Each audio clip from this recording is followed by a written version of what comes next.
Da. Kwanza mimi ni mtu mmoja ambaye mtu anaweza akadhani labda najisikia, lakini hamna. Ndio siri ya mafanikio. Inabidi ujikubali kama ulivyo, ndugu yangu. Ndio kitu kimoja ambacho labda mtu anaweza kaona mimi ni tabia ambayo yeye hawezi kuipenda kwangu, kwa sababu naweza nikawa najisikia. Ila mimi naona hamnaga shida, kwa sababu ndio siri ya mafanikio yangu. Atabaki kuwa Mario tu.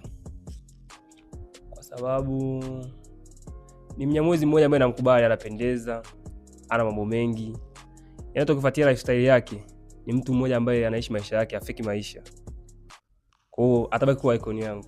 Huyo ndo mimi sasa. Mishangazi. Yaani hivyo vitu huwezi kukuta naacha, yani siwezi kuacha kamwe. Usimwamini mwanamke. Hicho ndio kitu cha kwanza nakupa. Usimwamini mwanamke yote yule. Utanishukuru baadaye. Mimi sipendi mtu anayevaa midosho.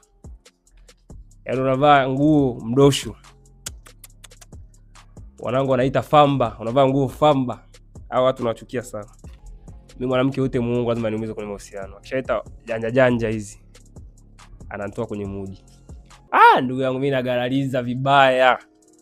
Yaani siwezi kubali kitu kiwe ya juu nikakinunua. Mimi nagaraliza. Yaani hapo utasikia nikifika sehemu ya mazoezi shingapi. Hamna mwingine anaweza akamfuata mwanamke ile mzidi umri, sio kwa sababu ya pesa. Ila sometimes wanawake wale kuzidi umri wanakuwepo kidogo, wanajielewa kwamba unaweza kumuita njoo geto akaja akatokea, anakuwa na vipengele, mara baby niungie 5000, hawanaga. Kwa vijana wengi wanajikuta wanazamia huko, lakini wengine kweli wanafuata pesa.